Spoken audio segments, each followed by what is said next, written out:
साल 2008 में रतन टाटा जी ने जैगवार को फोर्ड से खरीदा था तो इसकी चर्चा पूरी दुनिया में हुई थी। और वो स्टोरी हम सभी जानते हैं कि कैसे रतन टाटा जी ने एक लॉस मेकिंग कंपनी को एक प्रॉफिटेबल कंपनी बनाई। एक टाइम पे जैगवार मार्केट के अंदर राज करती थी, बट आज के टाइम पे जैगवार की सेल और डिमांड दोनों ही मार्केट से गायब होती जा रही है। और इसी जैगवार की वजह से पिछले 4 सालों में टाटा मोटर्स को बिलियंस ऑफ डॉलर का लॉस उठाना पड़ा। 2018 तक तो जेएलआर ने ठीक ठाक प्रॉफिट कमाया, बट 2018 के बाद ऐसा क्या हुआ कि ये ब्रांड प्रॉफिट तो छोड़ी अपने ब्रेक इवन तक पहुंचने के लिए भी स्ट्रगल कर रही है। बट आज के टाइम पे ऐसा क्यों हो रहा है कि जैगवार रोड पर से पूरी तरीके से समाप्त होती जा रही है, जानेंगे आज के इस वीडियो में। कहानी की शुरुआत होती है 1922 में, जब दो दोस्त विलियम लायंस और विलियम वॉम्सले ने एक कंपनी खोली। इन दोनों को बाइक का बहुत ज़्यादा क्रेज था, इसलिए इन्होंने डिसाइड किया एक बिजनेस करने का जो कि बाइक से ही रिलेटेड था। इसलिए इन्होंने उस टाइम पे साइड कार का बिजनेस खोला और इन्होंने अपनी कंपनी का नाम रखा सोलो साइड कार कंपनी। उस टाइम पे इनका बिजनेस बाइक्स की साइड कार ही बनाना था। इनका ये बिजनेस काफी ठीक ठाक चल रहा था, बट कुछ टाइम बाद इन दोनों दोस्तों के बीच कुछ मुठभेड़ हो जाने की वजह से विलियम वॉम्सले ने 1934 में कंपनी को लीव कर दिया और अपने सारे शेयर्स को बेच दिए। इनके चले जाने के बाद कंपनी के अंदर काफी सारे चेंजेस किए और कंपनी को दोबारा से रीस्ट्रक्चर्ड किया गया। काफी सारे नए इन्वेस्टर्स आए, जिसके बाद इस कंपनी का नाम बदल के जैगवार कर दिया गया। और 1935 में इसने अपनी पहली कार को लॉन्च किया जिसका नाम था जैगवार एसएस 2.5 लीटर सैलून, जो कि मार्केट में काफी सक्सेसफुल हुई और इसकी डिमांड काफी तेजी से बढ़ने लगी और इसने काफी सारे कस्टमर्स को जैगवार की तरफ अटेंशन दिलाया। और इसके बाद जैगवार कहाँ ही रुकने वाला था, वो एक से एक इनोवेशन करता गया और मार्केट में अपनी एक से एक नई कार को लॉन्च करता गया, जैसे कि Jaguar SS90, Jaguar SK120, Jaguar XK140 और जैगवार XK150। और ये लास्ट की 3 सीरीज लोगों को बहुत पसंद आई, जिसकी वजह से जो जैगवार का ब्रांड इमेज था ना, मार्केट के अंदर काफी बढ़ गया और लोगों के माइंड में स्पोर्ट्स कार के नाम पे सिर्फ एक ही ब्रांड आता था, वो था जैगवार। इसके बाद दिन बीतते गए और विलियम लायंस के लिए कंपनी को चलाना काफी मुश्किल होता जा रहा था, इसलिए विलियम लायंस ने जैगवार को ब्रिटिश लेलैंड को बेच दिया।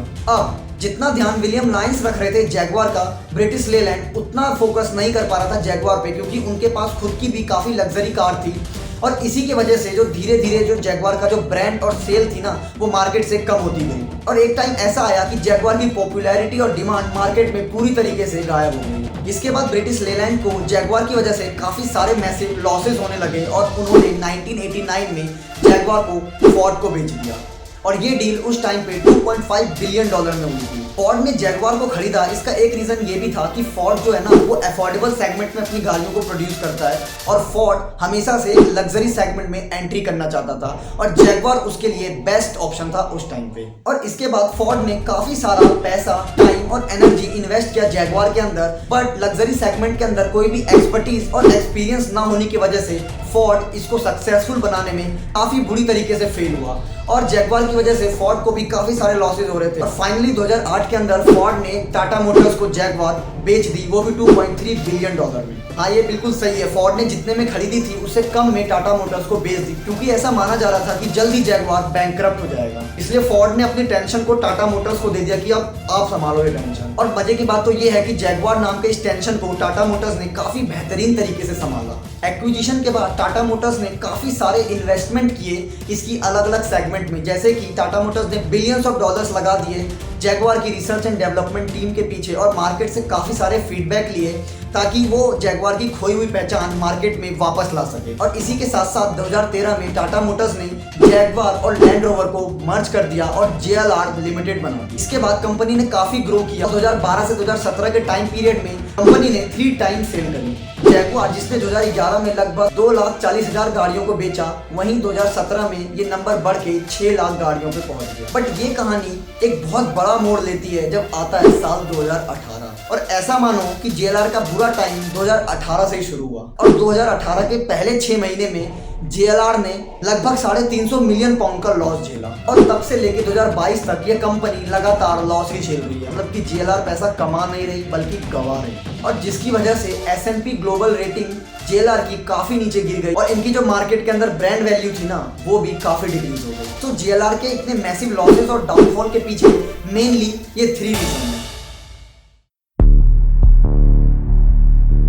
पहला जो रीजन है वो है इंजन। JLR की मैक्सिमम गाड़ियों के अंदर आज डीजल इंजन है। तो समस्या यही है कि आज के टाइम पे most of the European countries आज डीजल इंजन को अपोज कर रही है, क्योंकि यूरोपियन कंट्रीज ही है जहाँ पे JLR गाड़ियों की सेकंड हाईएस्ट सेलिंग होती है और वहाँ की गवर्नमेंट ये अलाउ नहीं कर रही है कि 4 साल से पुराना डीजल इंजन उनकी सड़कों पे चले। और डीजल इंजन की वजह से JLR की गाड़ियों को मतलब कि European union anti carbon dioxide regulation और इनके कारण होने वाली पेनल्टी का सामना करना पड़ रहा है। इसी के साथ साथ आज यूरोपियन मार्केट्स के अंदर हाईटेक चाइनीज कार मेकर्स आ चुके हैं लाइक टेस्ला, बिट और नियो, और ये काफी टफ कंपटीशन दे रहे हैं JLR को। और जो मेन एडवांटेज है इन चाइनीज ब्रांड के अंदर वो है इनकी हाईटेक सॉफ्टवेयर फंक्शन। अब इसका मतलब ये नहीं है कि JLR या टाटा मोटर्स इन सॉफ्टवेयर को बना नहीं सकता, बट दिक्कत ये है कि इन सॉफ्टवेयर को बनाने के लिए अभी के टाइम पे काफी सारा फंड लगेगा, जिसकी वजह से इनके जो लॉसेस है ना वो और बढ़ जाएंगे, क्योंकि सॉफ्टवेयर बनाते ही वो एक बार में नहीं चल जाएंगे। उन्हें टाइम टू टाइम अपडेट करना पड़ेगा, चेंज करना पड़ेगा, सॉफ्टवेयर में काफी सारे अपडेट करने पड़ेंगे और इसी प्रोसेस में काफी ज्यादा टाइम लग जाएगा और चाइनीज कार मेकर्स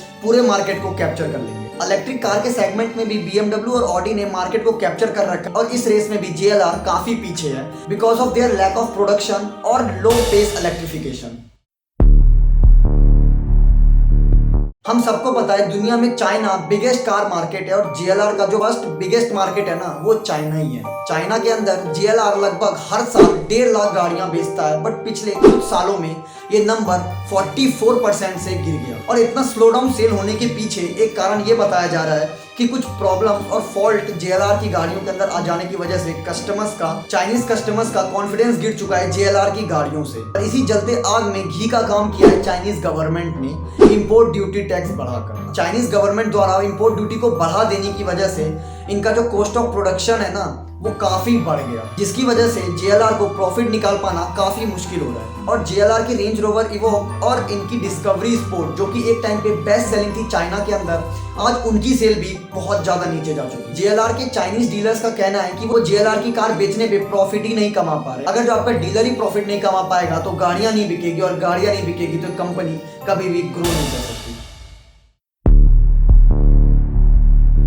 तीसरा जो रीजन है वो है जैगवार। हाँ, JLR के बिगेस्ट फेलियर के पीछे जैगवार का हाथ। आज से कुछ साल पहले मार्केट के अंदर जैगवार का ऐसा भौकाल चलता था और बिजनेस ओनर की पहली पसंद थी जैगवार, बट फिर अचानक से जैगवार की जो सेल है ना वो बहुत ज्यादा नीचे हो गई और रोड पर से मानो जैगवार खत्म सी होती जा रही है। JLR के रेवेन्यू के अंदर लगभग 75 to 80% कंट्रीब्यूशन लैंड रोवर्स गाड़ियों का है। तो क्वेश्चन यहाँ पे ये उठता है कि जैगवार की डिमांड मार्केट में इतनी कम कैसे होती जा रही है। पहला रीजन है क्रेज ऑफ SUV। अगर हम 90s के टाइम को देखें तो उस टाइम पे लंबी और सेडान गाड़ियां ज्यादा चलती थी क्योंकि उसमें कंफर्टेबल और सेटिस्फैक्शन कस्टमर्स को ज्यादा मिलता। बट आज के टाइम पे SUV का क्रेज बढ़ता जा रहा है क्योंकि ये कंफर्टेबल और सेटिस्फैक्शन तो देती ही देती है, साथ में आपको स्पीड और थ्रिल भी देती है, जिसकी वजह से इसकी डिमांड काफी बढ़ जाती है। और ऑफ रोडिंग में भी SUVs का ज्यादा क्रेज है। और सेकेंड रीजन है, पहले आप ये बताओ BMW का नाम सुनते ही आपके दिमाग में क्या आता है? Fast and sports car. Mercedes का नाम सुनते ही दिमाग में सबसे पहली चीज आती है वो है लग्जरी एंड कंफर्टेबल। वॉल्वो का नाम सुनते ही जो दिमाग में पहली चीज आती है वो है सेफ्टी। ऑडी का नाम सुनते ही दिमाग में पहली चीज आती है टेक्नोलॉजी। और लैंड रोवर का नाम सुनते ही दिमाग में जो पहली चीज आती है वो है powerful and luxury SUV। But Jaguar का नाम सुनते ही दिमाग में ऐसा कोई यूनिक चीज नहीं आती और इसी नो यूनिकनेस की वजह से आज मार्केट के अंदर इसकी डिमांड लगभग खत्म होती जा रही है। तो क्या जैगवार का फ्यूचर खत्म होता जा रहा है? नहीं, क्योंकि जैगवार अभी टाटा मोटर्स के अंडर आती है और टाटा जाने ही जाते हैं अपने ट्रस्ट के लिए और टाटा इतनी आसानी से हार तो नहीं मानने वाले। सो आज के लिए बस इतना ही। आई होप आपको वीडियो पसंद आई होगी। Thank you for watching the video. Have a good day. Bye bye.